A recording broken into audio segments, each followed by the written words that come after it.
And we welcome you back to Ventura as we move on to semifinal number 2 in the men's bracket.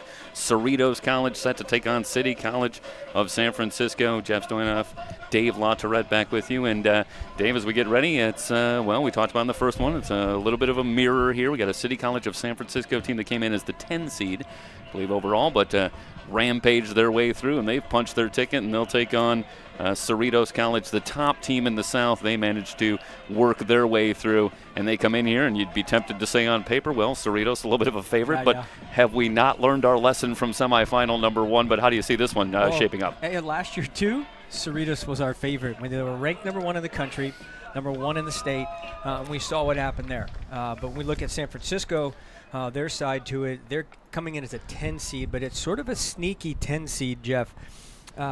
They had a 3-game streak where they lost 3 games in a row in September, and since then they've only lost 1 game, which they lost late in the year, which I'd have to go back. I think it may have been Hartnell that they lost to, which is a very good team. So they come in as a 10 seed, which is an odd 10 seed. They've had to do it all on the road. And similar to the first game, because some of the game postponements up north, they played on Tuesday, and they played a very physical, tough 90-minute match on Tuesday, and now they have to turn around 72 hours and play again. And we saw that with Fresno in the first game. I said it here that they looked a little bit tired, but mentally they looked really tired, and their coaching staff confirmed that. Talking to them after the game, they said we tried to make corrections with our guys, and they sort of just weren't able to mentally sort of get that going. So we'll see if City of San Francisco shows a little bit of that match on Tuesday or not. Well, one thing they figure to show is pretty physical play. This team leads the 3C2A with 6 red cards. In fact, they had a red card in their last match in the victory over Butte. They were down a man, and they still managed to tally there and get the win. Yeah, down a man in the 60th minute. I believe they scored 10 or 15 minutes later. They go 1-0 up, and they hold on to take the win 1-0 on the road at Butte College up in Oroville, way up in Northern California. And the player that they're missing on that red card, their top goal scorer, so he's going to miss today's match, is Gabriel Arias, sitting on 13, he's not their top goal scorer, but he's played in 18 matches, started 13 of them, obviously an integral part of their program, so he will be missing today's match. Well, you talk about the importance of red cards and the meaning for that, and this is not a team where you want to be down a guy going in, but that is exactly what the Rams will have to negotiate as they take on the Falcons, who turn it over here and give a quick throw in. Yeah, I think there's certain teams where you might be able to manage a man down a little bit better or manage those situations better, and Cerritos is not one of those teams. Again, if you want to say on paper, but I think physically when you look at them, they're the favorite. I think they feel like they have a little bit to redeem themselves for last year. They went down a man in the semifinal and lost on penalties last year. I should say the game was a draw, but they just don't advance on penalties, and Taft advanced to the final on penalties. And there's a lot of those players back that want to maybe attend to the business they feel like they didn't take care of last year. And when you look at their team, there's some players that stand out that have played, but can't go any farther when we start in the back with their goalkeeper, Jordan Aldama. And phenomenally athletic goalkeeper, good with his feet, very confident on the ball, a little bit flamboyant, but a good goalkeeper back there.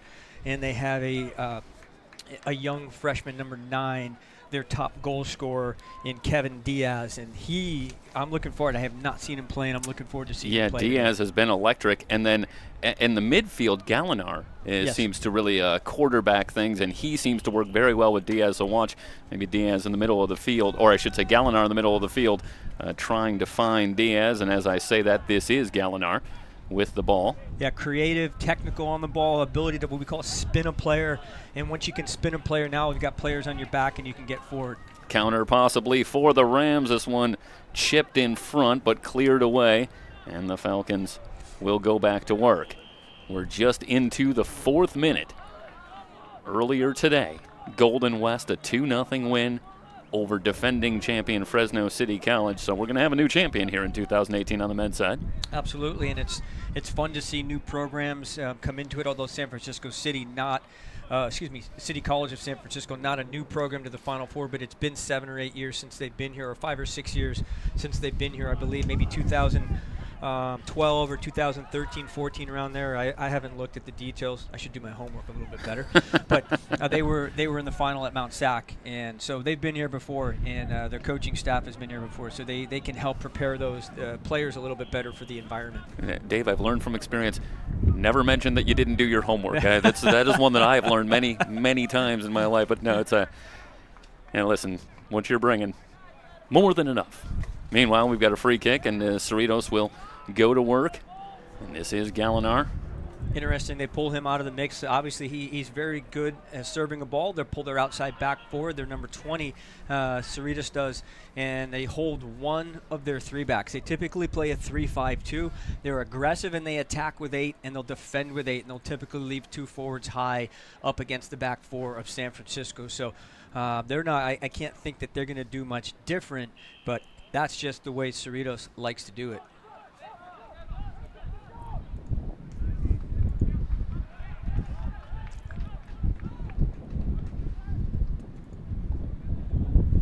San Francisco will typically play in a 4-4-2, and they'll play a 4-4-2, and they like to stretch the game high and wide with that back 4, and they'll often use their goalkeeper to connect the game as well. So we'll see if they've done anything different or make any changes to adapt, which I can't see that they have from the kickoff. So San Francisco in a 4-4-2 and Cerritos in a 3-5-2, but as comfortable as they are in the back, what they'll do is they'll split 2 of those center backs wide, use their goalkeeper to help play penetrating balls in. Long pass. This is Diaz giving chase, but he will not get there. And boy, you get an early glimpse at the speed of Kevin Diaz. That was the first thing that I noticed. Good eyes, Jeff. First thing that I noticed as soon as that ball was played, and he's not only fast, he's quick, explosive off his first step. That's going to be dangerous today. Well, we talked in our first game about the importance of the first 10 to 15 minutes, and you'd have to imagine for the Rams, it's a salient question again how they deal with the first 15 minutes. But what I find interesting as a turnover here in the Ram zone and a one-timer, but it goes wide. And that could be a catastrophic mistake by San Francisco's goalkeeper. Not only was he played a bad ball out of the back, he was way out of position when he played it. So need to be careful there. Cerritos wins the ball, they're going to go quick down your throat, and they want to get on top. So that goes back to your point of the first 10 minutes. That could have been deadly right there in terms of the mistake. So if San Francisco can settle in here, get some of the game, be comfortable with what Cerritos does and the players and their personnel, they'll meld into the game a little bit better.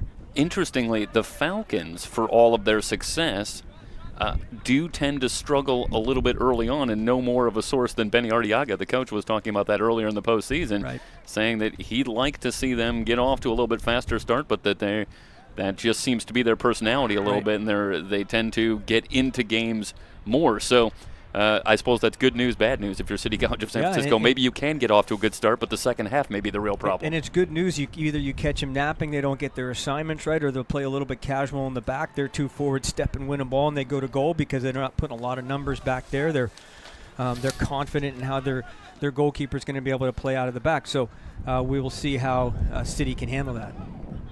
Lira has it tipped away and stolen, but the Falcons recover, and they'll send it back to Aldama. And you talk about Aldama as an experienced keeper for a team that went deep into the playoffs, obviously, last year and then returns this year. And what does that mean overall in terms of overall defense for Cerritos? I think for the team itself, they're going to be comfortable with him behind, meaning that if they make a mistake, they don't want to make the mistake, but they're comfortable that he can take care of it behind him.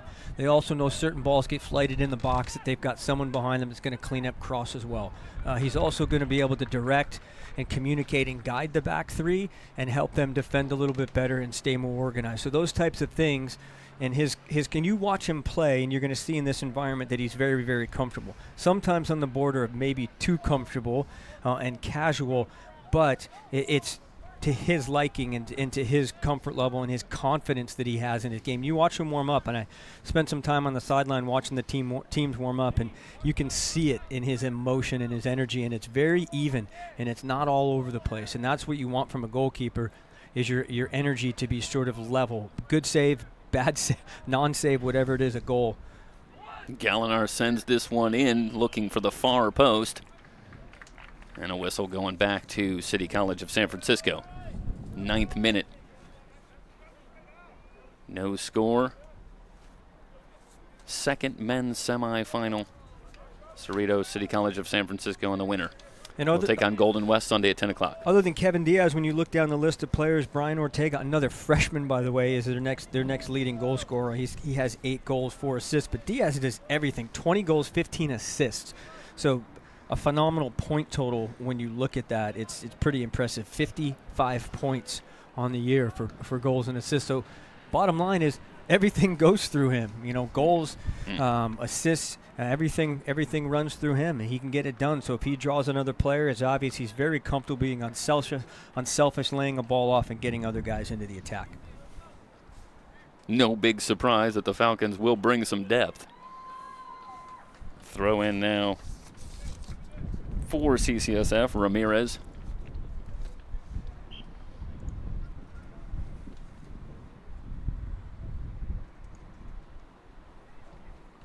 Throws into a double team, chipped into the box.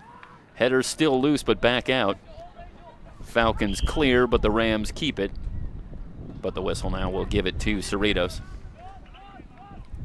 Cerritos is number 20, Eugene Martinez. They play with a 3-back system, and I almost like to refer to it as 3 center backs as opposed to a center back and 2 outside backs, but he almost looks like a center back.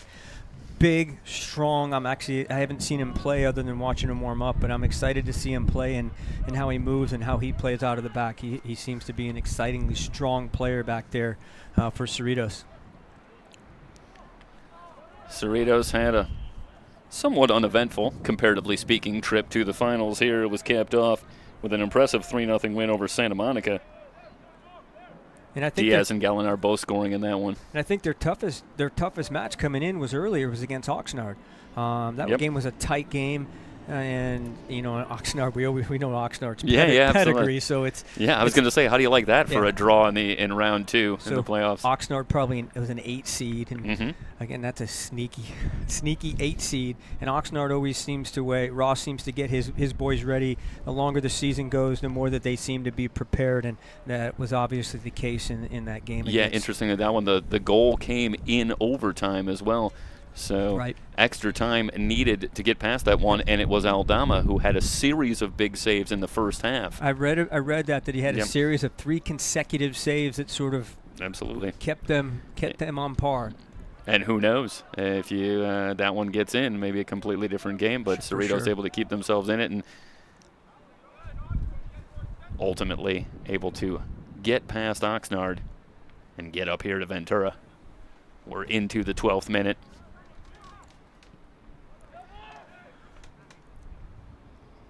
Again, they send it over the top.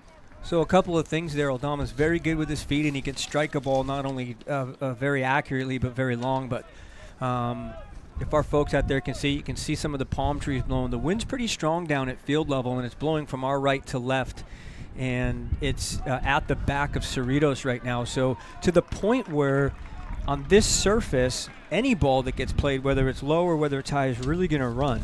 So Cerritos probably wise to keep the ball on the surface. San Francisco doing a good job of keeping their 2 forwards high, not letting them play a penetrating ball into their holding midfield or into their midfield and forcing Aldama to play long, which isn't necessarily what Cerritos always wants to do. They want to keep it. They want to probe a little bit. They want to be technical on the ball. They want to take their 1v1 battles and get into the attack with combination play. And right now, they haven't done a lot of that. Diaz being marked by Aruvi Arceta, one of the leaders for the Rams. But you'd have to imagine for the Rams that when you're talking about a guy like Diaz, there's going to be something of a team effort there. They're not going to leave it in a one-on-one situation. They're going to be really aware of him, and when he has the ball, he might draw that second defender. And I think when you have a player that's that good, and we talked about Johnny Rodriguez, ironically enough, in the last game with Fresno City from last year, he did that very well. As soon as he would draw a second defender, Fresno was good at running off of it, and he was so unselfish to get other players involved. And I think we'll see Diaz do the same thing today. This one knocked out of play. And I'll be honest with you, this San Francisco team, has a very different look to it to the team that we played in the middle of September, in the second or third week of September. We've joked about it a little bit with them. Like, we probably had one of our best games of the year, and they had one of their not so great games.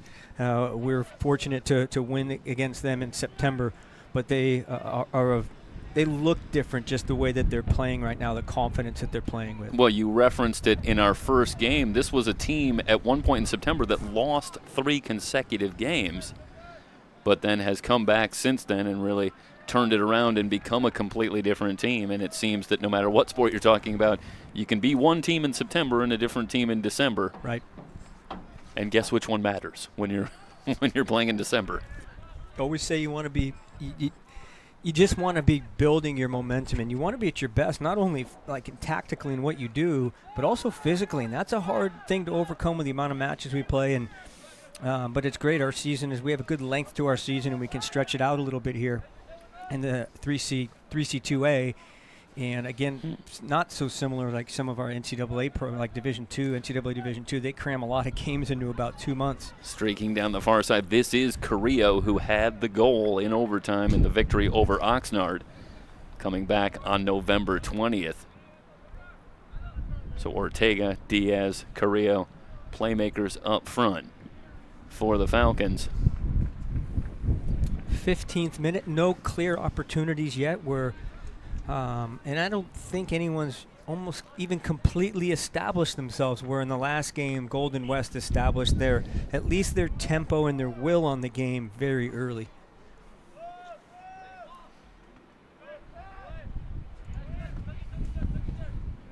Falcons get it back, look to set up an attack. Ball still loose, and here comes the whistle. Well, a difference here, I mean, obviously by this point in our first game, we'd already seen a couple of yellow cards. Right. Haven't seen one here yet, so a different type of feel. Right, and Cerritos last year was a team that, when we looked at it, the actual numbers, they actually had, they carried the most yellow cards of any team in California. They still have that sort of numbers, but not as gaudy as last year. And last year they were just not afraid to disrupt the game with the tactical foul. And I mean, I think that's probably still in their arsenal, but some of it's more of how games go and who they're playing, and how that matriculates a little bit. That one going to go against San Francisco. Alejandro Perez, the foul, giving it back to the Falcons. Does it surprise you a little bit? Might you have expected the Rams to maybe come out and try a little bit of physical play here, given that they are one of the leaders in yellow cards, but also obviously in red cards? But does a little bit of a surprise maybe? Would you expected them to try and physical it up a little bit? I don't know if they want to go over with it. I think for them it's more of just their opponent and how the emotion gets carried into it as opposed to it. But you're going to see them, and you've seen a little bit of it with some of the fouls where, you know, this game's a little bit disjointed now because of that. But it won't surprise me to see them come in hard on some tackles and to establish themselves. But they're not a dirty team. They just are a physical, emotional team, and that catches up with them, like you said, with the red cards sometimes. And the one player that they have sitting out on the red is one of their integral players.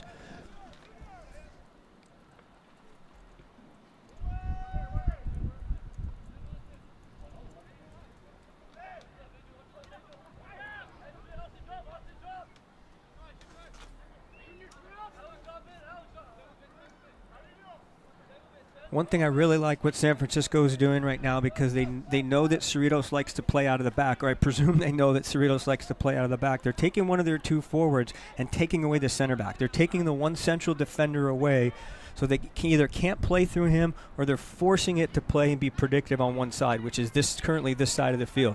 And Cerritos does a nice job here at getting out of that. Yeah, Diaz, touch pass, Falcons looking to attack. And that ball now, the call is made that one touched the end line. So back to City College of San Francisco, and you saw some of that nice touch passing there. Diaz and Gallinar and company working together, but couldn't produce a shot on net. Right, San Francisco does a good job in the attacking third. Their attacking third. Cerritos is defensive third. try and make it predictable, but Cerritos so good on the ball and so technical on the ball, they find the way to get out of that. But we can see now a little bit tactically what City is trying to do in terms of disrupting the tempo of what Cerritos wants to do. That one blocked at the point, but stays with Cerritos. Centering pass, broken up. Falcons still have it.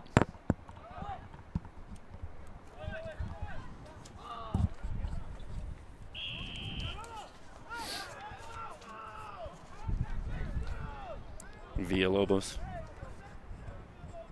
working down there for Cerritos, but back to City College of San Francisco as we move into the 20th minute. Little bear hug there on the City player. We get a free kick for City coming out of the back.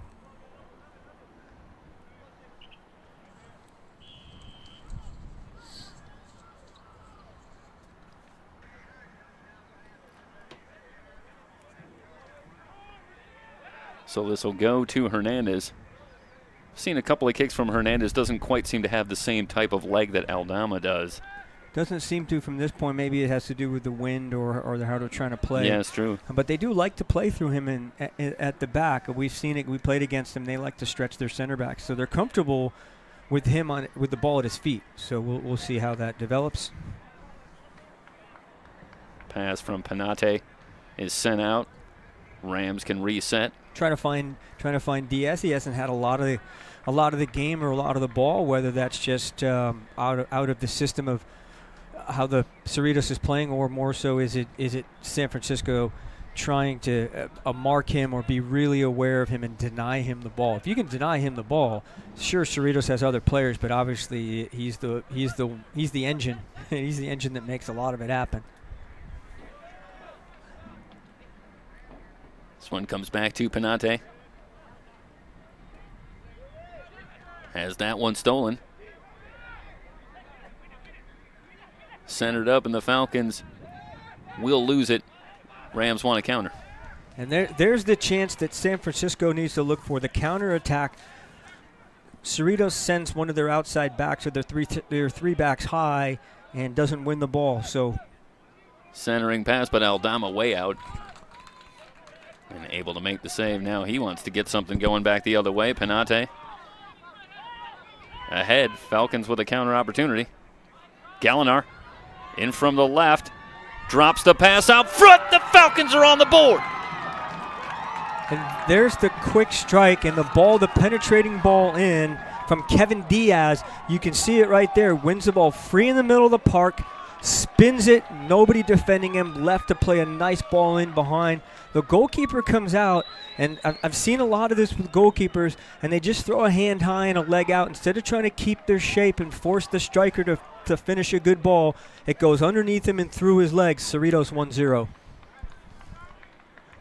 And to be honest with you, I thought that was right after San Francisco had their best opportunity and a counterattack getting forward. And I was thinking at that point, Jeff, San Francisco has to be careful that when they counterattack and they service the ball in, that the goalkeeper doesn't be able to take it, and then all of a sudden Cerritos is going the other way. I think it starts with good recognition by Aldama, recognizing a save there and ignites that going. And, well, it pretty well fit the scouting report there. You get it to Gallinar in the middle, and then he sets up Villalobos this time. Absolutely. But precise from the Falcons, and in the 23rd minute, they take the 1-0 lead. Very Cerrito-esque. I'm going to give you credit for a new word there. Might not be, but I'm giving you credit for that one. We'll have to find out from John Van Gaston if he's used that one. Another throw in for the Falcons. And you look at the postseason, and 2 times in 3 games, the Falcons have put 3 on the board. So this is a team that can potentially score in bunches. Absolutely. And I think San Francisco needs to be careful in this moment that they just stick to their game plan. They've actually have been playing reasonably well, and they just have a lapse there to give up the goal. They can't afford to give up a second one. And what a welcome sight this must be for the Falcons, who have struggled a little bit in the early going. Chipped into the box, high in the air. Falcons send it back out. and play from in front. Gallinar has that one poked away from behind, and there's the whistle. I actually thought that was a reasonable tackle. He sort of stepped around him to take the ball, and I don't know, I almost think he could have let that one go a little bit. Hard to see, but I thought it was a pretty fair tackle.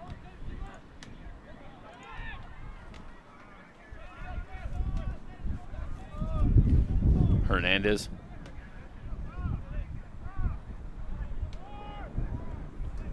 Will look to get it going back the other way. Into the Cerritos zone, but blue jersey's back, and Lyra's going to let Aldama take this one. And you can see the effect of the wind there. Aldama strikes a great ball, but that's the wind is. Yeah, that was about 60, 70 yards. Counter opportunity for the Rams. Hard drive and a shot from the right just outside the post. Terrific save by Aldama. Sets himself, keeps his shape. That ball was headed just inside the back post. And there's Aldama showing his class right there, keeping the game 1-0, Cerritos. So San Francisco with a terrific opportunity. Great strike on goal. Committed in the attack. Great save by Aldama.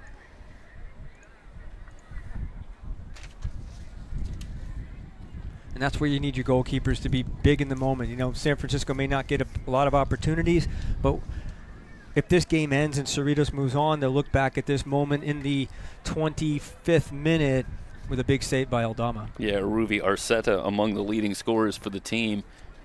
And he gets a great chance there. But Aldama able to create just enough angle. Corner kick comes in, far post. Centering pass, and a whistle will give it back to Cerritos. And that's where, in terms of being able to finish a ball, San Francisco, although it's a great strike to the far post, which you like to see that from your players, because of Aldama's size and his quickness, he's very quick, and I've seen him save so many balls waist height to balls on the ground.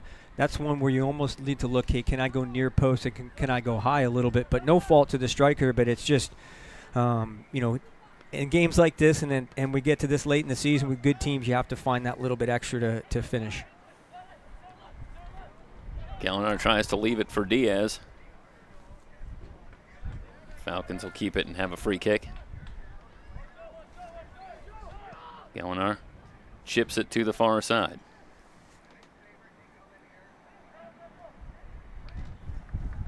Looks to me with Cerritos at almost every set piece they have, as Gallinar takes every set piece, almost seems to not matter where it is on the field, because of his ability to deliver a ball. He's their holding midfielder that sits in front of the back three. Centering pass, sent back out, but not all the way out. Now the Rams have it, no clear.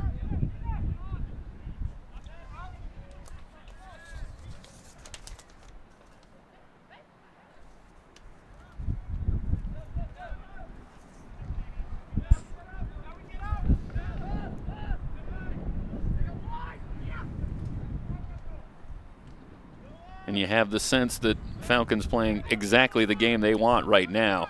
A lot of controlled passing, maintaining control of the ball. And you feel like it's settled in with the lead. Now they take a deep breath. They seem to be more prototypical Cerritos right now.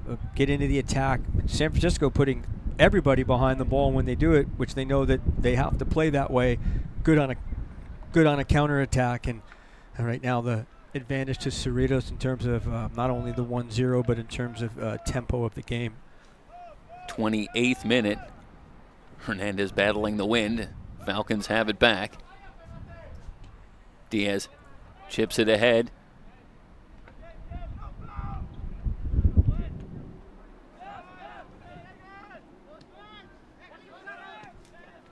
And at this point, the Rams in something of a shell.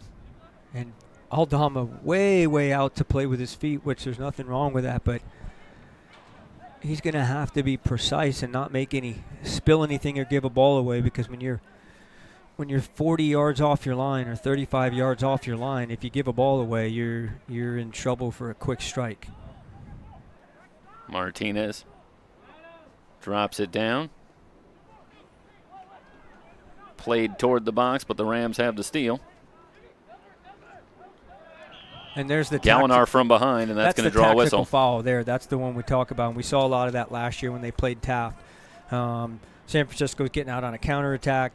You come from behind, he's gonna foul him. He's not gonna let him run with the ball. So in that situation, San Francisco's got to make a little adjustment, knowing that foul is coming. Can we get more guys into the attack? Can we lay that ball off a little bit quicker? Yeah, you need to get that ball out before they can. Absolutely. Yeah, absolutely. Okay.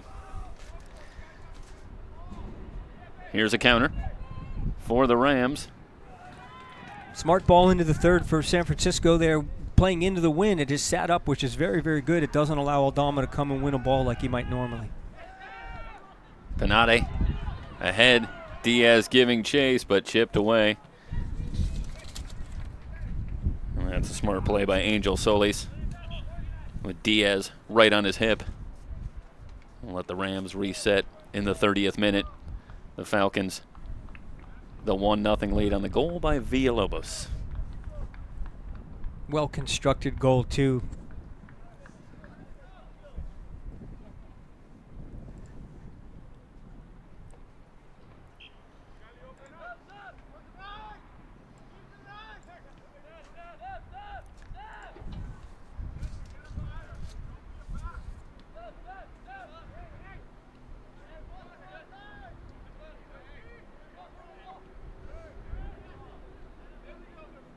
Falcons seem to have a large edge in time of possession. Is that tactics by the Rams of being too careful, or just the Falcons a little too good? I think it's a combination of both. I think it's San Francisco's one-timer redirected. Ooh.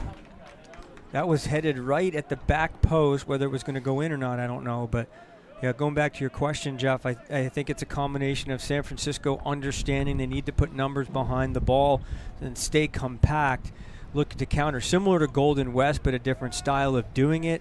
And then the other side being Cerritos is that comfortable on the ball that they're just going to have more of the game. And they tend to, no matter who they play, they always tend to have more of the ball. McDonald sends this one back, and ball loose. Rams trying to recover. Can't save it. Going back to Cerritos.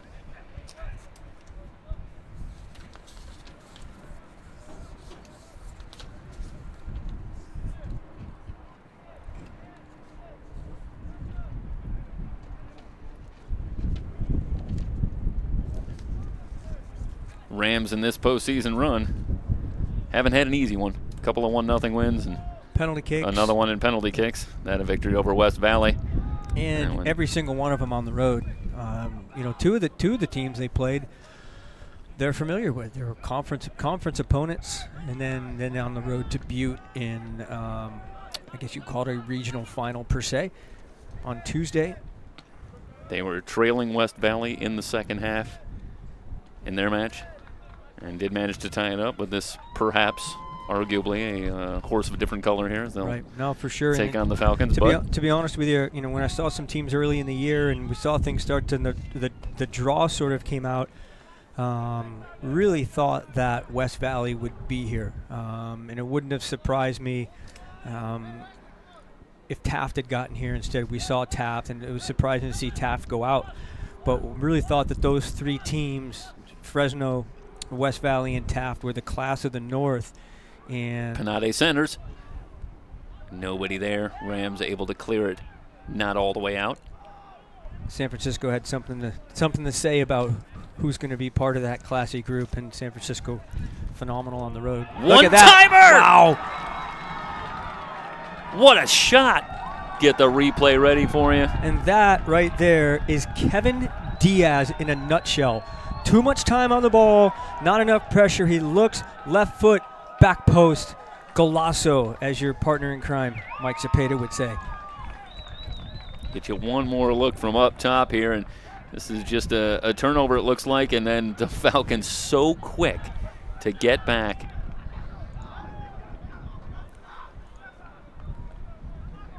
And take the 2-0 lead. Kevin Diaz, 1 goal, 1 assist, and microcosm of his entire season evident here in the Final Four in Ventura. In the 34th minute, And the Falcons having it all their way in this first half, not just on the scoreboard, but you have the sense in terms of flow and control of the game. The Rams at this point need to make some kind of an adjustment because it's pretty much been in the Falcons' control from the outset. Yeah, I agree, Jeff. And it has an eerily similar look to it from our first game as well. Centering pass sent back out after a good move by Sordo. But Gallinar recovers. Kept in. And did this. They're calling a handball. Yeah, that's a bit of a bad break on a ball to Jesus Martinez that the Rams looked like they were going to be able to keep in play. But instead, the handball gives a free kick to Cerritos, and a potential attack is thwarted.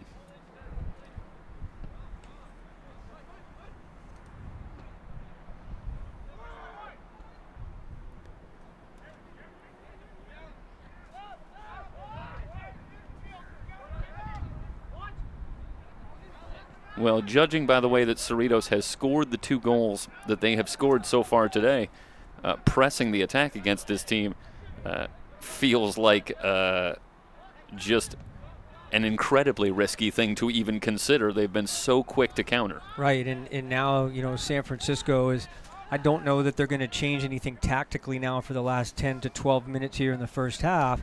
Maybe they can get one, but at some point they have to. And as soon as they start committing numbers and tactical prowess forward, Cerritos is just going to come right back down their throat because they're just going to keep doing what they're going to do, and they're going to try and find Diaz, and he's either going to goal or he's going to get someone on the end of it. And it will be interesting to see here, just like we talked about in the first game. Well, they have the kind of ball handlers, it would seem, especially with a guy like Gallinar, to put it on his foot, as it were, and let him take it down the field.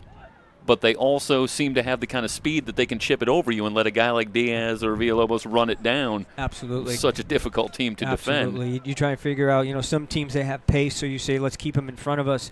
And teams that are a little bit better on the ball, you try and compress the game a little bit and force them to play over the top when they're not used to. But it looks to me like this team can do whatever they want. I can play over the top if you want to let me. Yep. And if you're going to want us to play around and play combination play, we're going to play that way. So as I see now, Cerritos, after 35, 36 minutes, a different team than last year, slightly different personnel, some leftovers. But this team seems to be a little bit more malleable. They seem to have, like you just talked about, the ability to do more things than last year's team. Martinez wants to center. Villalobos is there, but that one headed to Hernandez. And Hernandez will try to initiate a counter, but it's all blue jerseys back at midfield. The last thing you want to do is be fighting for the ball after a couple minutes, get it back, and then hand it right back to them. And Aldama, once he gets the ball at his feet now, he's not under any pressure to play it. So San Francisco's got to step high, and then they're going to have to try and dictate it a little bit.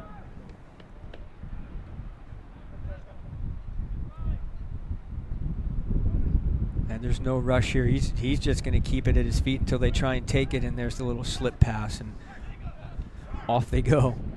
Gallinar plays it ahead. And that's a tough part with San Francisco playing in a 4-4-2 against a 3-5-2. And not only a 3-5-2, but a 3-5-2 the way Cerritos likes to play it and really stretch the game and play through their goalkeeper. It's very, very difficult to handle the numbers in the middle of the park once that slip pass or that entry pass is played into the defensive midfielder for Cerritos. San Francisco is going to have a difficult time dealing with the combination play that they're going to use to get forward. Well, the wind is really starting to whip out there. And tactically for these two teams, I mean, what comes into play when you're talking about playing in really high wind? Well, in this situation, because one thing you think about is the combination of the wind and the surface they're playing on. Because even a ball on the ground in this surface is going to move quick with the wind at their back. And Cerritos has the wind. So typically, if it was late in the game, you'd want the wind at your back. It's easy to clear a ball, and it's going to cover more ground in the air. And we'll be flip-flopped in the second half. So I don't know if it's a big difference because if it's windy, but we have a good surface and we have good teams. So Canade in traffic. And that's launches from about 30 yards, and that went over the crossbar. That's an instance there, Jeff, with the wind at your back. You want to hit a ball because it's going to pick up speed actually as you hit it. And these guys are savvy enough too to know the way the wind's playing that you can bend the ball. If you hit it into the wind a little bit, you can bend it back down into the frame or into the target that you're trying to play too. So good players at this level here, where we're at the Final Four, you're going to see more of them being able to understand the wind and how to deal with it better. So one more thing to be impressed about with Diaz is the goal that he scored is the ability to take a little something off and slide that one onto the crossbar in this wind. And he bent it. He hit it with his left foot with a little bit of spin to it, and that wind just kind of pushes it there. Like you said, he didn't hit it super hard, but that was very precise. That was up in what we call the upper V or the upper 90, and no chance for the City goalkeeper.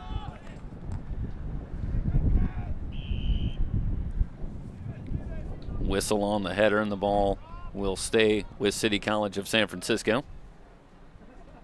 One thing that impresses me about Cerritos is not only, of course, we know that they're usually technically very savvy, but they're good in the air too. And I've noticed that today. So not only good with the ball on the ground, but they're good in the air as well. And that pass to the far side, nobody home, and Falcons will have it back into the 40th minute. Cerritos steps a high line there if you want to call it an offsides trap, and that's where City has to recognize, and that's almost better when you're playing into the wind because now you run someone in from the central part of the field or run someone against that high line. If that ball goes over the top, if Aldama's not high enough, it's going to hang a little bit, and that's really the advantage of City if they understand that right now here in the last 6 or 7 minutes that we'll get here in the first half. Gallinar trying to recover and does. Foul goes against Daniel Coyle. Cerritos with the free kick. Haven't detected a lot of substitutions here on these two teams. Nope.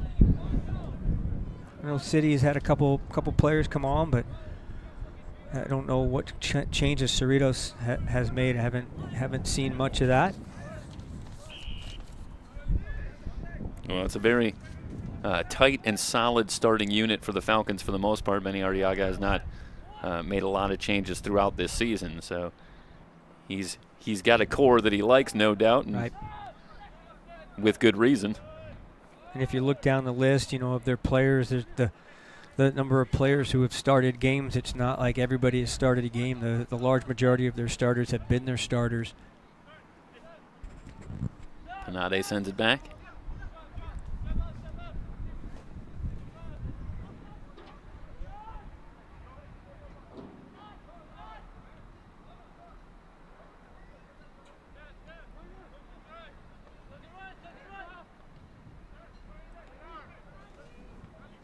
Seems something of a dangerous game that the Falcons are employing here, but they're doing it very well. A lot of passing in their own zone, and you think, boy, one errant pass and a counter can quickly develop, but the precision continues to be there. Right, and then, Gallinar is a key to that. They're trying to find that entry pass to him, and if he can turn a player, City did a good job of putting pressure on his back, but they're still trying to find a way to unlock things. Gallinar has this one poked away, but recovered by Lira. And that's where Cerritos can get into trouble. Gallinar just needs to play it. He tries to get cute and plays the around-the-world move that we like to call, and almost gets dispossessed there. Marcos Braceno able to pick his pocket. And then if he wins that ball, now all of a sudden it's 3v3 going into the final third. And, Benny, I'm sure Benny may have a word for him with that because you're D-mid, you're a holding mid that sits in front of your back three. It's different if you have four, but sits in front of your back three. You don't want him giving up a ball in the middle third of the field.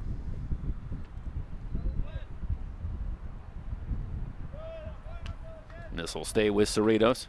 The other thing I've noticed is Kevin Diaz doesn't stay high. He almost drops in underneath their high forward. So if a ball gets played in, he drops behind. And I talked about Fresno trying to do that, and they didn't do it. So a ball gets played high in, he drops in behind, to try and receive the knockdown ball. And he's done that a couple times now with Cerritos. So he gets himself unhinged and free and gets the ball at his feet.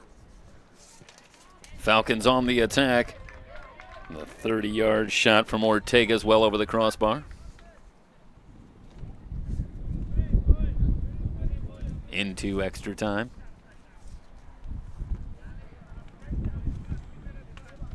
We've seen the Falcons take those couple of shots from well outside. It'll be interesting to see in the second half when they switch against the wind, if those shots are still on the menu. Yeah, if they decide to keep taking them, or how San Francisco, it may be an opportunity for San Francisco, but San Francisco just hasn't had much of the ball to be able to do that. Yeah, they had a counter or two in the early going that were quickly shut down, but the ball control, I think, of the Falcons leading to a couple of goals has got to be the headline of this first half. Absolutely. That, and I think we'll go back to the save of Jordan Aldama turning that ball around the far post. If that ball goes in or finished differently, it's 1-1, and San Francisco has some momentum and some belief now. Okay, we're 1-1. Now it's a shortened game at 1-1. We're in it, but 2-0 is a different beast. 50-50 ball. Diaz chips it outside. Panade back to Diaz, who leaves it for Ortega. Ortega wants a call. Nothing doing. The referee just looked at him and said, "No way, son." Not getting that one. Rams want a counter. Eugene Martinez back very well. Got drawn in. Ball gets played behind him. He recovers really well. That's good discipline. Not when you're getting drawn in, but know that you made a mistake and to recover quickly and deal with it the best that he can, and he did a super job of that. This one squirts through, and the Falcons will send it back. That's good. That's good recognition. Just hey, let's release pressure. Wins at our back. We're in extra time here in the first half. Smart. Yeah, you can clear a ball, and you got the ancillary benefit that who knows, Diaz might chase it down. Yep. You may end up with a good counter out of it after all. Martinez. And he's clearing solid. that one away. He's really strong. Yeah, Martinez over on the far side. And the Falcons, as good as they have been offensively, the defense has been very solid. Very sound, very a different team than we talk about with Golden West. We're talking two 2-0 scores going into halftime, but two different systems of play, but formations, but also systems of play and how they play. With the back three, and they're just so comfortable on the ball. And then when they lose the ball, they're compact. And San Francisco has only been dangerous once. Well, the wheels start turning, and you think ahead to a possible matchup on Sunday, and you think to yourself, well, Golden West, judging by the way they played in our first game today, they're going to be more physical, challenge the ball more, but that is such a dangerous thing to do, and I think that's why it makes it such a delicious matchup to look forward to on Sunday morning. Yeah, I think it would be a good one if it ends up that way. Yep. And mainly, too, because of the way Golden West will play, discipline, compact, numbers behind the ball, and then the counterattack, which I think can be effective against Cerritos as long as you can play quickly out of the combination and go so they don't take care of you in the middle third of the field with a tactical foul. So, but we're getting ahead of ourselves maybe. Yeah, absolutely. 45 minutes still to go. We head to halftime. 2-0 Cerritos on top of City College of San Francisco. It's the 3C2A Men's and Women's Soccer Championship here on SoCalCollegeSports.com.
underway in the second half,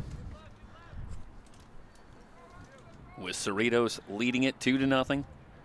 And the teams, of course, change ends. And Jeff Stoynoff, Dave LaTourette back with you at Ventura. And Dave, now it's the Falcons working into the win in an immediate centering pass. Cleared but not out. Falcons looking to keep. And there's a whistle. Talked to a couple people at halftime, and we were in agreement that we thought San Francisco was better when they put a little bit of pressure high and took away some of the possession through the back three or through the center back. And, you know, they caused Cerritos to be a little predictable, at least down one side, or force them to give up a couple of balls. And they either stopped doing it because they chose to, or just we thought maybe they're getting tired. And, again, similar to Fresno City, City College of San Francisco played on Tuesday, where Cerritos hasn't played since last Saturday, so it's been 6 days. So it's not a fitness, not that one team's more fit than the other, but one team's more game ready or fresh, if you want to call it, and Cerritos is just that. So yeah, it's a double hardship when you talk about a little bit further travel as well to come down, and then more time for Cerritos. Yes, and then they have a shorter trip, obviously. Sure, yeah. For City College on the bus, had to come back from Oroville back to the city late Tuesday and then turn around. And I'm not sure when they presumably came down on Thursday, so they have to turn around and take care of that really, really quick. So tough on travel, and it's not an awful trip from San Francisco, but it's still a long trip. And again, having played 72 hours ago, where Cerritos has had double that time for recovery. Javier Hernandez well out to send that one back, or I should say that was Aldama sending that one back, and now a counter developing for the Falcons. That one squirts over the end line, and it's going to be awarded to City College of San Francisco. Cerritos out in the first 3 minutes here in the second half, and imposing its will quickly back on the game before San Francisco can mount anything. And I think that's important for them to do that, just to say, listen, we're not changing anything. We're going to still keep coming down your throat, and you're going to have to do a lot more than you did in the first half just to grab a goal from us. But this is where San Francisco is going to get feisty, and hopefully they amp up their energy level and their game a little bit here.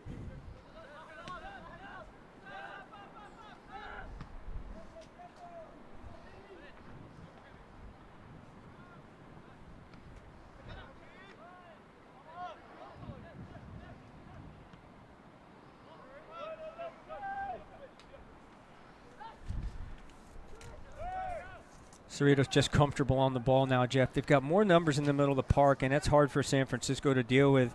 I'm surprised they haven't. This one touched over, still alive. Ortega looking for room, and he's got the goal. There it is.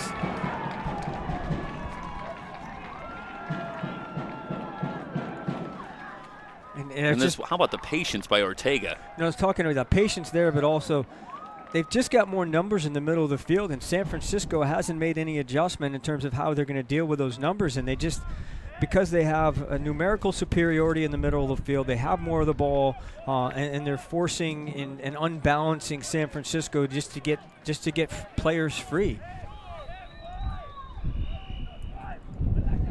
The Falcons in the 50th minute now, well out in front. 3-0. This is, the third time in 4 postseason games that they enjoy a 3-0 lead. And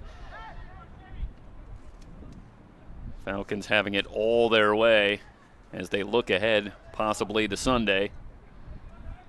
And what will be interesting now, we're in the 50th minute, 3-0, and now their coaching staff, you would think the coaching staff at Cerritos and Benny start to think a little bit about, when do we start giving guys some rest? When do we take players off? Who do we take off?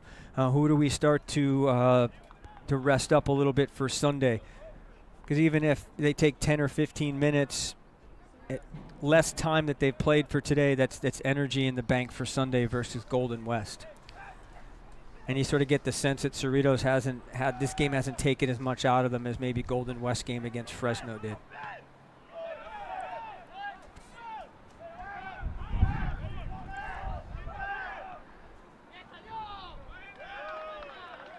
Miscommunication on that pass, and the Rams turn it over. Sorry, Jeff, but San Francisco's rattled right now. They don't have a good concept of how to deal with what Cerritos does. As soon as the ball gets played out, they're committed to come forward, but when they come forward out of the back and compress space, they're organized. It's not just sprint out of the back. They know exactly what's going on, and they know exactly when to hold their line. So impressed with Cerritos and their organization on top of everything else that they've done.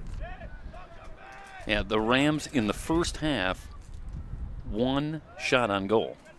And that's the one ball that Aldama saved, right? It was a good shot by Arceta, and Aldama came up with the big save. But the Rams have just had a lot of difficulty controlling the ball and even getting into any kind of offense, it would seem. Right, and you would think now that Cerritos being up 3-0, they have their back three. They tend to attack with 8 and defend with 8. You'd think now maybe did they hold another one, and it's not so much changing what they do, but it's just being a little bit less aggressive in how they do it.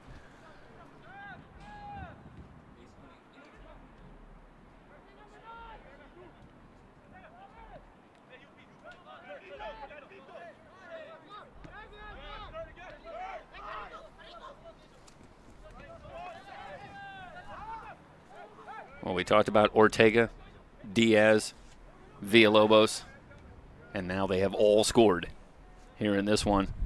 Throwing a little dose of Gallinar, and that's the Falcons for you. Can I say Rams Cerritos? Making a push. Can I say Cerritos-esque again? It does have a certain flavor to it, that the goals an eerie similarity in a lot of ways.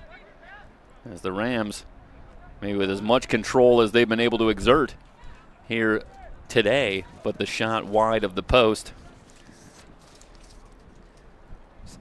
And City just doesn't have quite the bite that we'd expect to see from them, and or the energy, and again, it goes back. I think it really comes back into having played 3 days ago. It's different when both teams have played. Like on Sunday, both teams are going to play 48 hours earlier. In a typical our California Junior College system. Well, here we go. And the Rams are on the board. So maybe this changes the energy a little bit, right? Yeah, out of nowhere. And that's, again, this is what I talked about this last year with Cerritos, but a little bit of casualness in the back, and we talked about it just a little bit in the first half, that they do get a little casual and comfortable, and there they just get so comfortable and they don't communicate. A softball back to Aldama, who either he's not ready or the communication's not there. Savvy enough from San Francisco, stepping through to win a ball. 3-1, maybe a little lifeline, some energy. Let's see how they can get something here. Well, yeah, if you want to make the incredible comeback, it starts with one, and they've got that as it ends up as Shadrach Adam is able to get it, and now they have it back, and a shot just wide of the post, and Aldama is hot right now. He's coming out to talk to his defenders. If City gets that one, that's when teams start. I mean, not only does the game change in terms of the score, but all of a sudden Cerritos starts to look at each other and they start pointing fingers. Yeah. And they're doing it a little bit right now. So Cerritos has to kind of calm themselves on that side, and then City's got to be thinking, hey, let's go, clap your hands. We're gonna right back at them. Yeah. Well, I think, and for Benny Arteaga on the Cerritos sideline, of course, you never want to give up a goal in a situation like that. But talking about something where he can have a teaching point or talking to his players about the importance of maintaining focus and how quickly, as another long pass in the box and a foul call. This one looks like it's going to go against City College of San Francisco, and I thought I saw a little punch after it too. But obviously this is something you can say, hey, look, you guys got to stay focused on what we're working on here. Look at what can happen when you take your mind off it even for a second. And there are a couple of things there. There's the wind that we're talking about. San Francisco's goalkeeper smart enough to think, hey, let's get the ball back into their third off of one ball off of my foot into the final third. And there's San Francisco's peskiness, for lack of better words. Pressure the ball, be dangerous, be physical, be feisty, and get Cerritos out of their rhythm a little bit.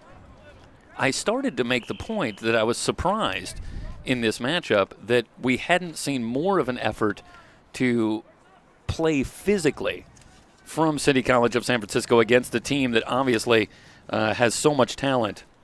And plays so well together to try and disrupt them. And then I thought maybe the real question is, are they trying to do that? And Cerritos can take them out of what they want to do. Yeah, maybe they just couldn't do it. So maybe, and I agree. I mean, that's a good point, Jeff. It's maybe they just couldn't do it because I wasn't really seeing it. And that's what I said. I'm not seeing quite the normal, San Francisco City edge. And maybe we're going to start to see it a little bit right here. Well, a conversion for a goal a couple of minutes ago, and then another big-time chance right on the heels. And now it's the Rams that perhaps have a measure of confidence, but still a sizable hill to climb as they trail at 3-1. And they have another steal here. That kind of pressure and that kind of tackle in the middle third of the field we haven't seen from them until now. Adam lost the handle on a one-timer blocked outside the box and out of play, but it will stay with San Francisco, and it's Shadrach Adam that's really seemed to have keyed this resurgence for the Rams, along with Alejandro Perez playing on that front line. Possible, too, that Cerritos maybe had the wind at their back in the first half, and maybe something of an adjustment period as they start to go against the wind. Maybe an adjustment, and maybe it was more beneficial than I even thought it was in the first half. So maybe now, advantage obviously of San Francisco if they can take advantage of it. But you can see with the ball that the goalkeeper played out of the back, that's the advantage that plays. Cleared out. Diaz trying to keep it alive, but he draws the foul. Rams will have the free kick. They want to work quickly. Chipped, and the header to the top of the box is cleared out. Ortega can't find the handle. The Rams have it back. Adam tried the give and go.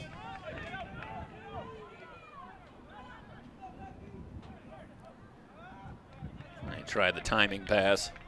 Too strong, and Aldama's got it for the Falcons. And the last 5 minutes, that's more ball control than in the first 45 minutes. Absolutely. They've had a little bit more of the game right now. They're tackling a little harder. That pressure I talked about that they relaxed on in Cerritos' defensive third, and that kind of ball right there. And this kind of ball right here is exactly what we're talking about. Potentially another turnover. Aldama's way outside the box, but he's able to clear it. Rams will have the throw, and they want to quickly go back to work. And again, the Falcons send it back out. Chances for City here, and I like the changes in energy. It took a goal to do it, to go down 3-0 and then steal one back. But City has some energy now. They've reaching into the reserves, get a little momentum, get a little adrenaline going.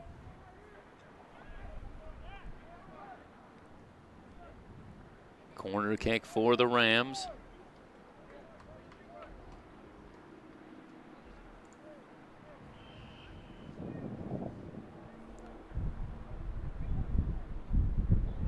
Now chipped in, looking for the far post. The header back into the box, and Martinez sends it out. Really good tactical sense and positional sense from Martinez to know that ball is probably coming back across the 6 box.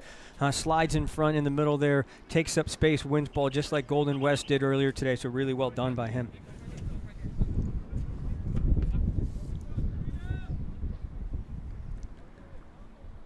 '59th minute. 3-1. Just when we thought we might have an absence of drama here, the Rams have picked it up. And we're not done yet. Whistle against City College of San Francisco, and Aldama will come out and retrieve. Offside there. Needs to just have a little bit better positional sense, because that's a good win on a 50-50 ball that creates an opportunity for City, and just 2 or 3 yards in the wrong direction. And, he's offsides, 2 or 3 yards the other direction he's on, and maybe getting another opportunity. Long pass sent ahead. Diaz will send it outside. Falcons, for the first time in a few minutes, look to go on the attack. Chipped into the box, still alive, sent back. The one-timer blocked at the point. But there's Cerritos coming right back at San Francisco after City had a lot of the game there for a bit. Put them back on their heels. Well, it's got to be a strong measure of confidence for a team when you can score. Yeah. When you're a team that can score, and it gives you that sense of like, all right, well, if we give one or two, at least we know we can put the ball in the back of the net. And I imagine there's always a measure of confidence in that, and you sense that from Cerritos. It's like, all right, we gave one up, but we know we can find the back of the net. I agree, and it's not even so much we can score. Like, we know we're going to get more chances. Yeah. I mean, even at that level, where City's going to be a little different in that we got to make the most of our chances. Where I feel like Cerritos is more of like we're going to get chances, and we're going to, they're probably going to get more clear chances just the way that they play and as good as they are. Set piece here for the Falcons.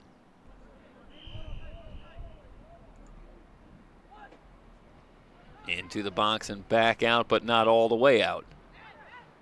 Falcons looking to keep it alive. It's still loose. Still loose. Falcons have it. Sent back Martinez with the one-timer blocked at the point.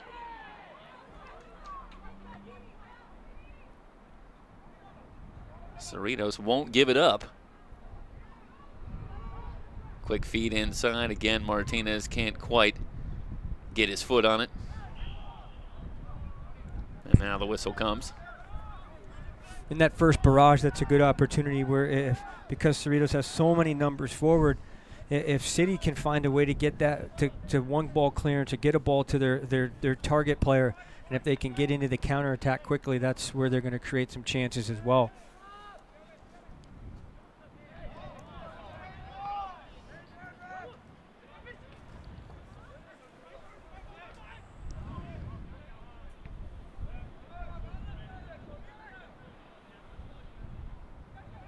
Along the far side, the Rams keep it. 50-50 ball, and the Falcons have it. They want to counter, but a whistle comes in. Yeah, dangerous play, foot high up near the face of the City player. Yeah, that was Ortega. Good call by the referee. Cerritos does a nice job there trying to just disrupt that so they couldn't put the ball. City does like to put the ball down and play quickly, and Cerritos smart enough to step in front of it and not allow them to do that. Free kick coming for the Rams. 63rd minute. They're at a point where they actually have to start taking some chances here a little bit. Almost be worthy to put another player forward in the box, but they choose not to. And there's the wind, just takes that ball off the end line. Yeah, the drive a little too strong.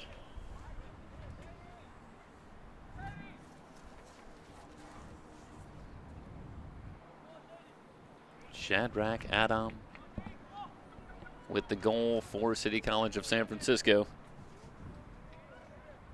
in the 53rd minute, and that broke up the shutout.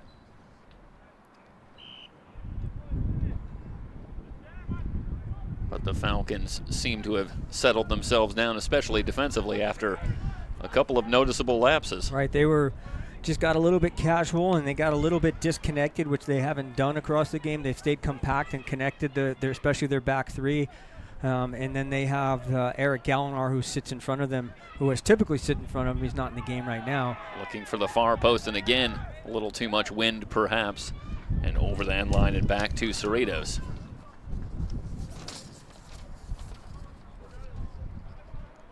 They wanted Raul Perez, but that is going to just be a tough pass today. Yeah, I think it's safe to say in these conditions. At that point, it's just you're gonna have to be really delicate with how you play that ball over the top from that part of the field, with the wind at your back. That pass through, and we'll get all the way to Aldama.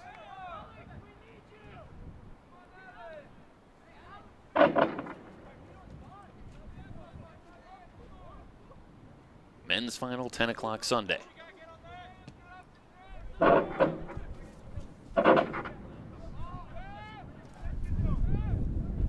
the long kick from Aldama makes it all the way back to Hernandez. And now it seems to be a little bit disjointed on both sides. And I think that's advantage for City. Cerritos wants the game, the ball at their feet. They want rhythm. And at this point, even though City does like to play that way at times, they're better off with it frantic right now with the energy level high and trying to win knockdown balls and get the game disconnected. One timer at the top of the box will slide wide.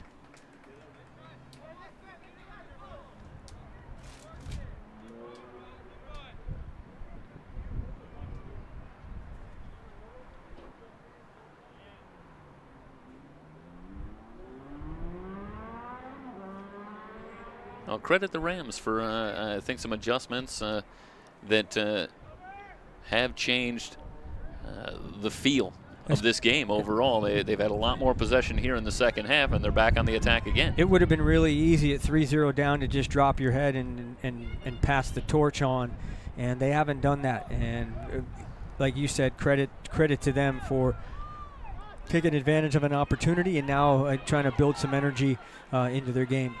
That pass off the mark. The Falcons want a counter, but it's broken up, and that will allow the Rams to reset. McDonald plays it out of bounds.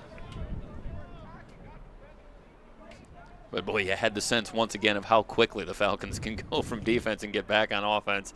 That was Diaz starting to leak out. Yeah, quick strike, and that's you wish if you're City or you're pulled for City, you wish City had done some of that earlier. And Diaz has just had too much of the ball where I don't know if you man mark him, because Cerritos has so many other good players, but he's someone that you want to always know where he is. Okay, where's number 9? Where's number 9? And find him and always try and deny him the ball or disrupt the game around him. Rams on the counter, but Martinez able to intercept that pass and clear it back out. Ortega. Martinez has been fantastic for Cerritos today. Discipline, strong player. If he's gotten beat or he gets drawn into something, he gets back behind the ball really, really quickly and recovers. Well, I think one of the things you notice about Martinez is he appears to have just a terrific frame for a defender. He's fast enough, but he's a big guy. It's not going to be easy to really create any space or get yourself any room against him either. Strong, low center of gravity. Even though he's good, he's a big guy. He's tall, but he's thick. And when he gets down low, he sets himself low, and he'd be really, really hard to beat. Interesting to bring Aldama all the way up to take a free kick here.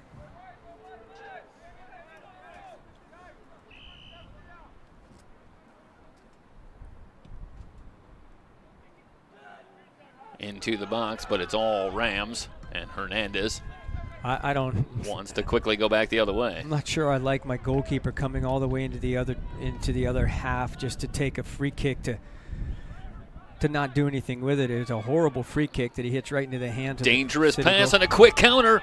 The Rams in one-on-one, and now Aldama with a terrific save. But Jeff, I was just talking about it, but that starts with a horrible free kick from Aldama into the hands of the City goalkeeper, and he comes up with a massive save, a second massive save to keep this game 3-1 in the 69th minute. You can do one more look at this, and it, again, just a terrible turnover, it would appear, in their own zone, and near disaster, but Aldama bails them out.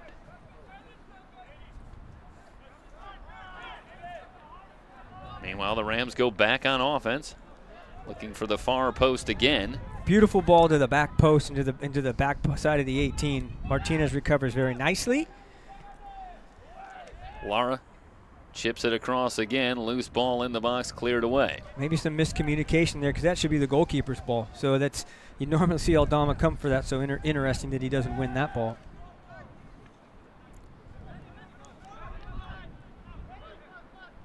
What a development that would have been. And maybe should have been. Should have been. As we move into the 70th minute, and the Rams were just that close to making this a one-goal game again. Trying to keep it alive, and they do. And a whistle and a foul coming. And a great chance here for City. Yeah, and this is Daniel Coyle. At least according to the stats, has only played in 3 games all year. Sometimes the stats might not be kept entirely for a year. But Coyle, a player that has not been a big part of the rotation, but he just had a great chance there and was denied by Aldama, and makes another good steal to create an opportunity again. And that's where maybe someone who hasn't played as many matches, who hasn't had as many opportunities, isn't as comfortable in that moment, right? We talk about, big moments in big games, and that was a big moment. Aldama sort of on his heels falling back, and he hits it right at him, where maybe a more composed player who's been in that environment more often, or in that situation, slots the ball differently, and we're looking at 3-2 instead of 3-1 still. So this will come from out front, about 10 yards outside the box. Wind at his back. Oh, man. There's too another much on one. it. Yeah, just like earlier, but also like in the Fresno game. Like at some point, you have to force the goalkeeper to make a save. Drive it with pace. Drive it low enough that it gets on frame. At least make Aldama try to catch it. Try to force him to spill it. Win a rebound. Balls over the top of the bar for 3 points through the goalposts aren't gaining you anything on the scoreboard in this game.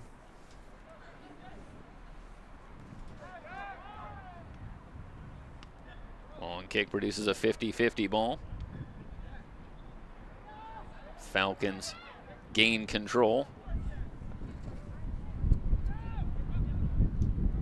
They start the attack. This one's still live, but just over the end line. What's the call here? It's going to go back to the Rams. Hernandez will have the kick. You know, the main thing that City has changed here, and it took them to go 3-0 down, is all of a sudden their energy came up. They started putting a little pressure on the ball. They play a direct ball, and miscommunication by Cerritos to make it 3-1, and now it's been all City. Penade good defending. Can't quite by City. find the handle. Now he knocks this one free. This is Villalobos.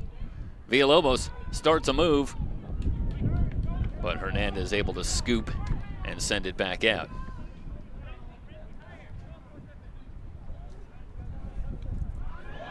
Another turnover by the Falcons.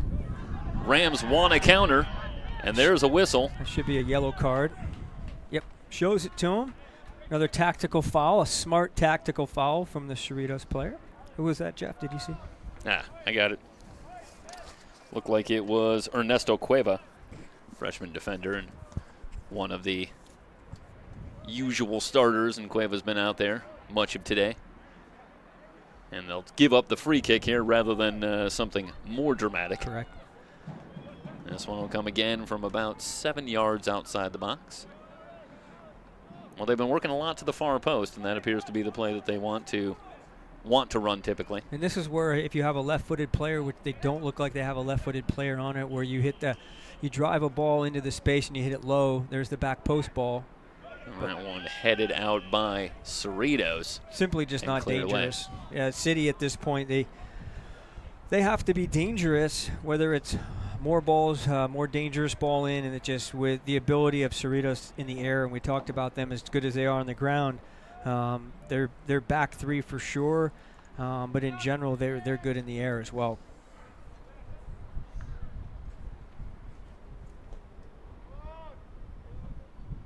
Aldama certainly in no hurry.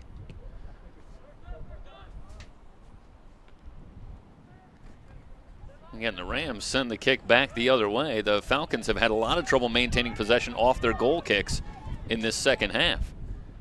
It's usually produced an immediate attack from the Rams. An errant pass here back to Cerritos. Let's see if they can counter.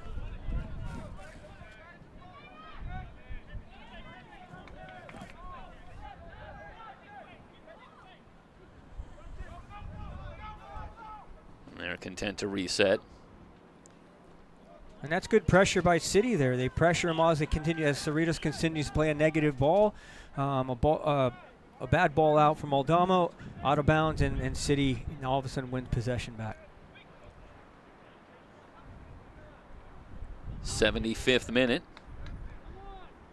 And those that have followed the Falcons all year know that it's the first half that's been more of the concern, or where they've been prone to some lapses or some difficulties, but this time I think it's the second half that might be on their mind a little bit as they eye a possible berth in the Sunday championship. And maybe it was that third goal, the third goal, and all of a sudden they relax a little bit, and they obviously did relax a little bit, and now they're on their heels a little bit defending. Redirected into the box, but back out by Martinez.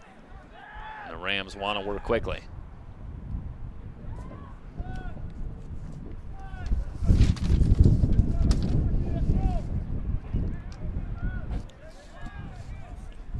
Cerritos has dropped one more back to defend. Typically, they only defend with 8. They're defending with 9 now, which is one more than usual.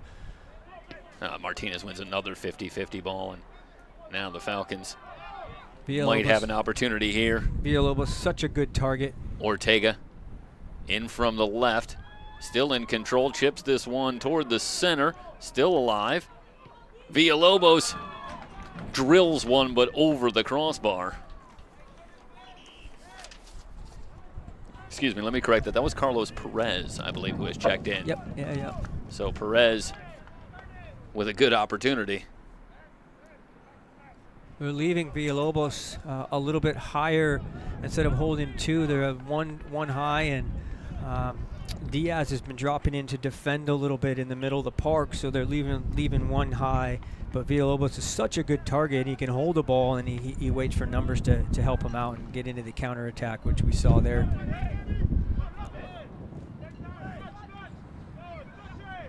This is Perez again. Great pressure by City. And it's out of bounds off of Perez.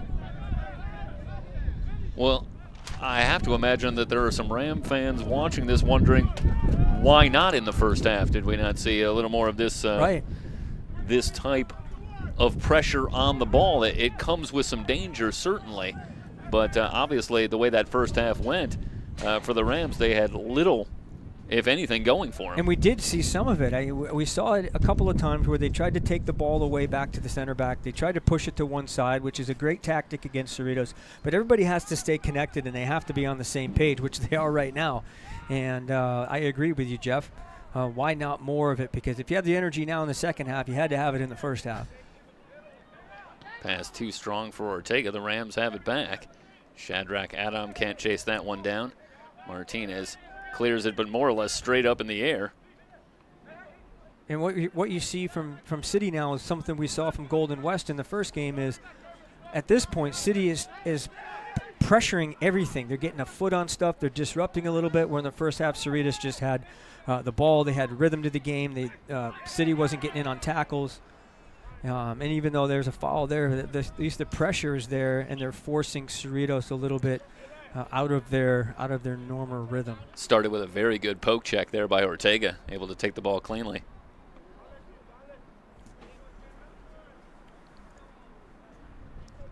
So Aldama out again. And again, you see Aldama about 35 yards out to take the kick.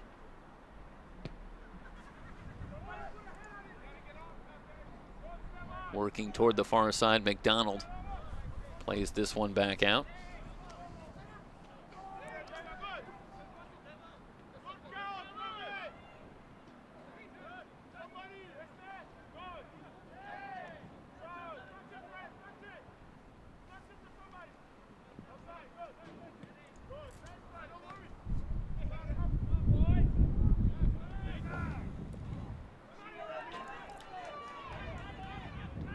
Aldama way out for this one. Rams want to keep it in. As Aldama hurries back, Falcons have the steal. Looking to counter, Ortega plays it to an open space. Nobody there.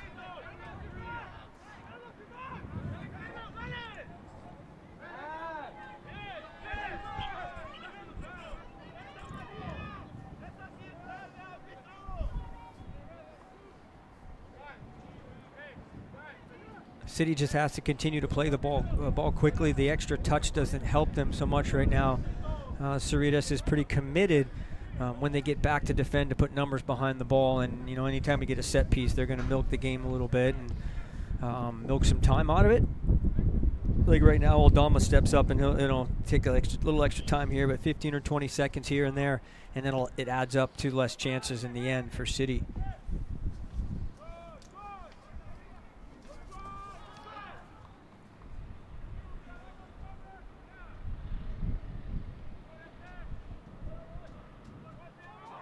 Falcons keeping it alive.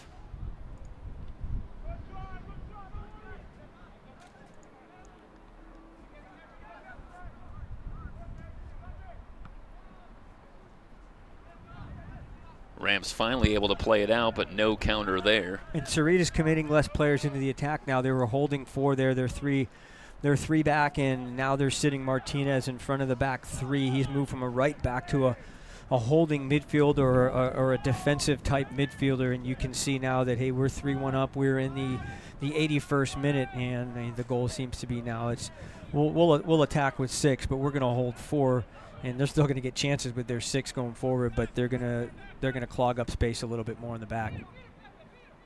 Into the box, centering pass, but it's all blue jerseys. It slides through. Rams recover. Sent out by Perez.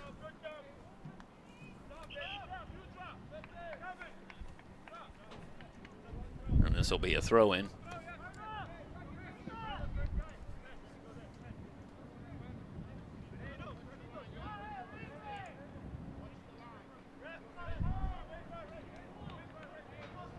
Bring one of their backs across. Obviously, it's going to be a long throw if they're going to bring him this far across the field, and try to commit some numbers. They're still holding 2, and I think they need to leave somebody in that pocket between the 18 and the bottom of the D so they can win a second ball that comes out. But City committing numbers in the box, just trying to make it chaotic here for Cerritos.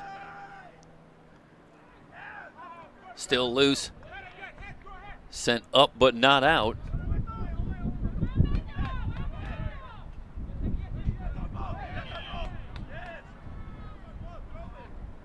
Out of play, no foul called. And it goes back to Cerritos. And indeed the Falcons able to clog it up in the box, and the Rams can't get a shot off. Just 1 shot on goal in the first half. Obviously they've improved on that number hugely. Here in the second half, they're up to 7 shots in the game. But they dug themselves quite a hole, did the Rams. Yeah, they used a backhoe to dig that one, and now they need a big backhoe to fill it back in, and they're trying, and impressed with the resiliency of City College of San Francisco as they've continued to press the game, and they've had they're the better team in the second half. Adam, who has delivered such a lift, a shot on goal, and a great save by Aldama. So a good save by Aldama, and that's what I'm talking about with set pieces. Get it on frame, make the goalkeeper at least make a save, and Aldama spills that. You know, and I don't know that it was hit that hard. He makes a good save, maybe not the best that he's made for sure, but that's a ball right there that if City can get a second ball on that. Boy, all set up again by good work by Aldama, or I should say by Adam, that ends up creating the good shot from Alejandro Perez, but Aldama, well, we don't know exactly what the miscue was on the goal by City College of San Francisco, but Aldama after that has come up with a couple of big saves to maintain this lead. Especially the ball that was on a more of a 1v1 situation. That was a good save there on a but you'd expect him to make this. We've seen him play, and yep. I've seen him play a number of times, and you expect him to make that save right there. But City's had opportunities, and that wasn't a half chance. That was a straight-up touch.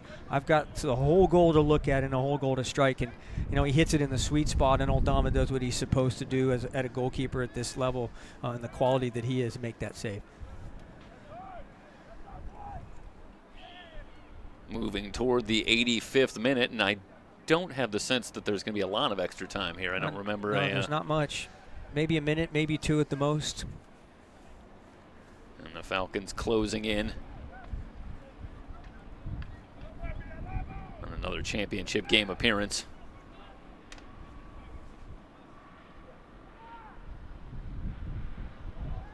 Golden West earlier with a 2-0 win. And they'll be here Sunday morning. And Cerritos and Golden West have played at least once early in the year, correct? And I know one of the games, Cerritos was a 1-0 game. And well, now you're getting into the research that I wanted to do.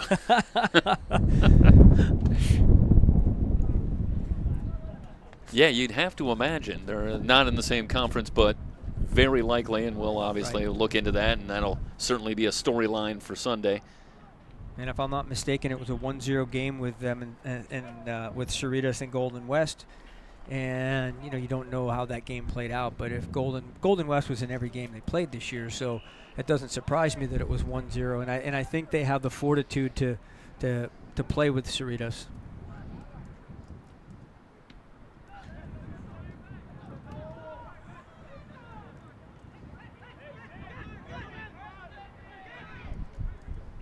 86th minute.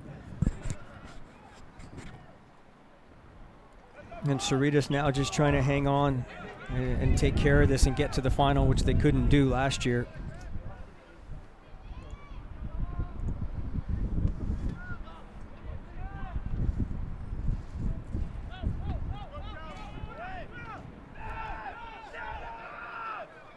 Played out by the Falcons.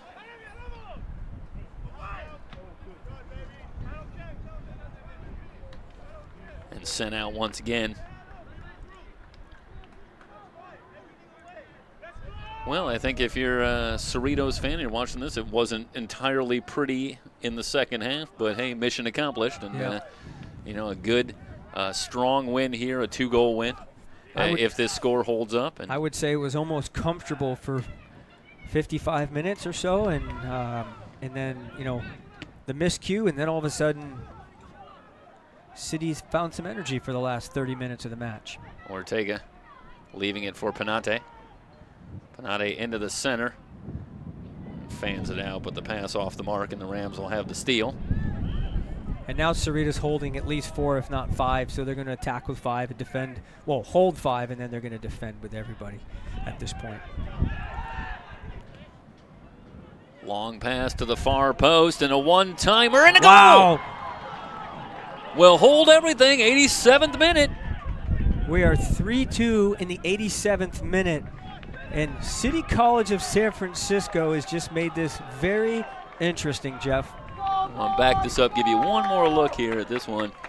And this is just a terrific feed. That's a great ball to the backside.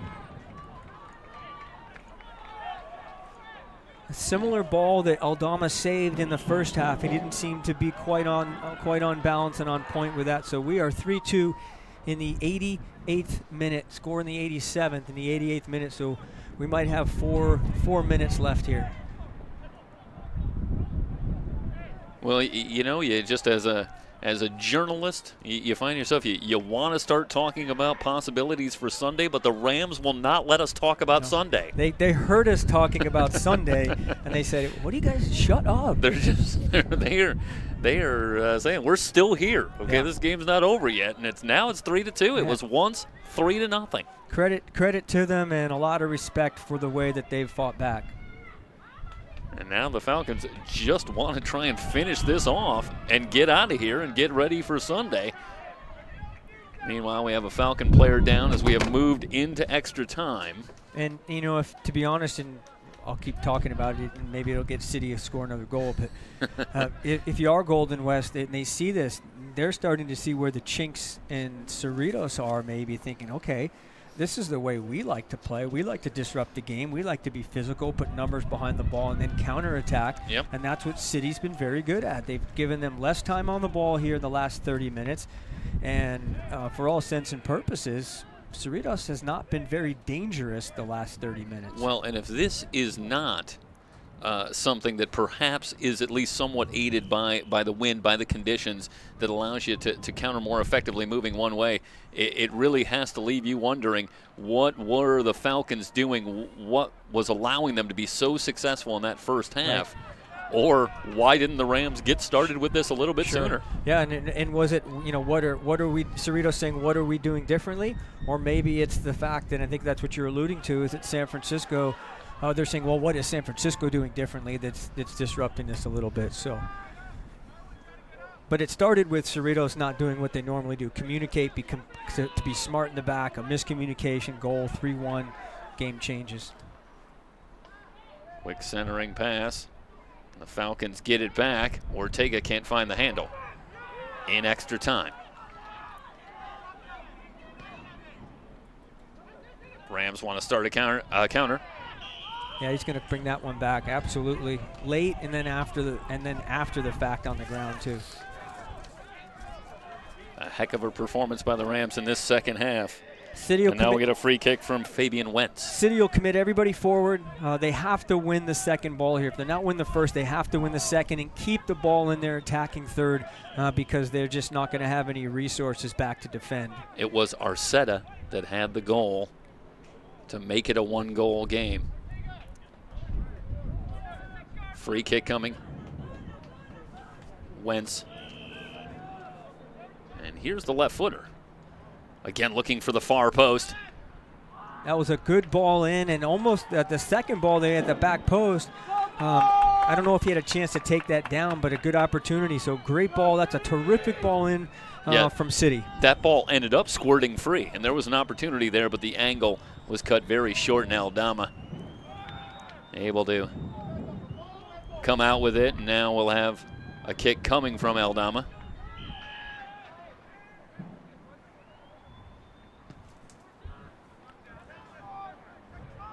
Maybe one more chance for City here.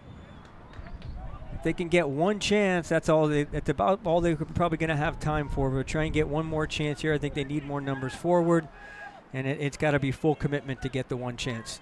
Adam can't quite get the handle. Falcons send it back out. Diaz leaves the pass, and now the Falcons play it forward. Rams are going to have to work the length of the field. That's a smart ball.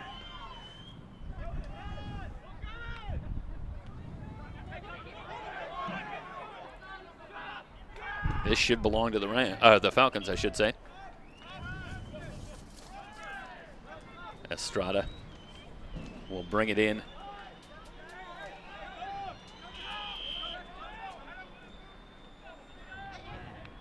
And you listen for the whistle here, and the Rams, in desperation, still need one more, trailing this one 3-2. Long pass. Redirected, but wide. That might just about do it. You got to think that maybe the next ball in play is going to get our whistle. Perez with the header, but unable to direct on net. Kevin Diaz putting good pressure on the center backs and the backs of San Francisco there, so they couldn't get a clean ball into the final third. So he continues to his work rate.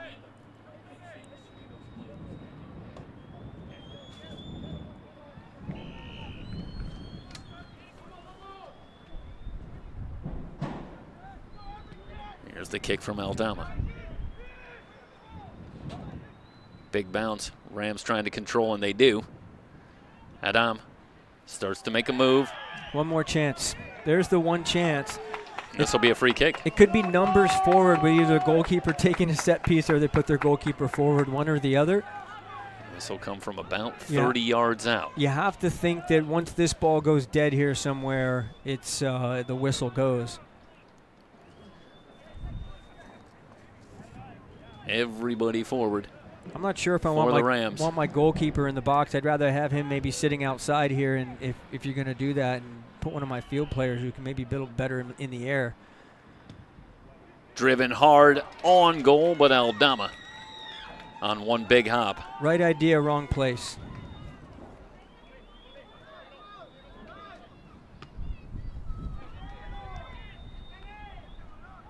McDonald. And the Rams will send it in one more time. Cleared out to the near side. Well, I guess we have more extra time than we thought, Jeff. It's, yeah. This is going on for a few minutes, and we're still going, and we'll have a throw-in. They just have to create chaos off this long throw-in. Wentz will throw in. Into the box. It's a scrum. The Falcons able to send it out. Serve it. But the Rams keep control. Chip back in front. Off the crossbar. Goodness. Oh, he called him offside, but holy moly. Free chance at the back post, and he was a little bit offside. What a way for it potentially to end. Don't know if it would have counted in any event, but one last great opportunity. And that will do it. The whistle blows. Full credit to the City College of San Francisco, that last 30 minutes to put Cerritos under that amount of pressure. And Cerritos with the win, impressive for the first 60 minutes, but not so much for the last 30, or maybe it was 35 or so.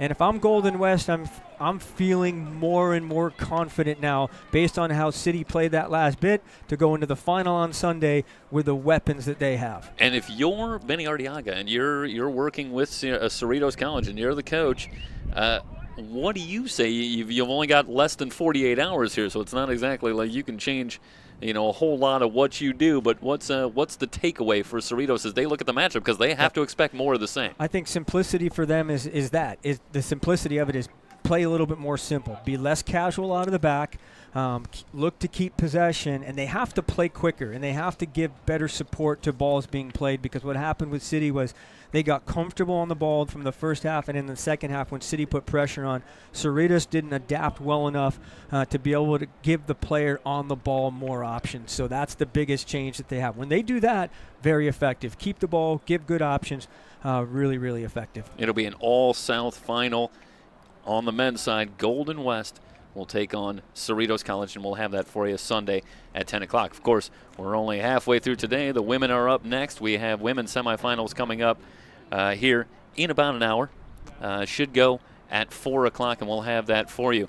Our final earlier today, 2-0 Golden West, the win over Fresno City College, knocking out the defending champions, and then Cerritos takes care of business, but not without a substantial sweat there in the second half, and they hold on 3-2. Not as easy as we thought it was going to be. All right, well, Dave, as we wrap things up here, let me ask you this, and let me put you on the spot a little bit.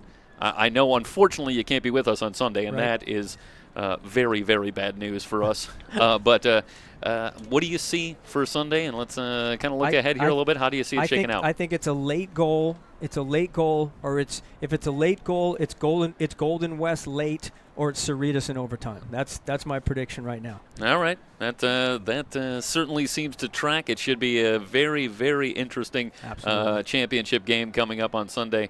An interesting matchup of styles, and it should be fantastic. And, of course, we're only getting started here. We will rejoin you with women's semifinal action. For everybody here at SoCal College Sports, I'm Jeff Stoynoff. Once again, the 3-2, the final, Cerritos with the win. So long, everybody.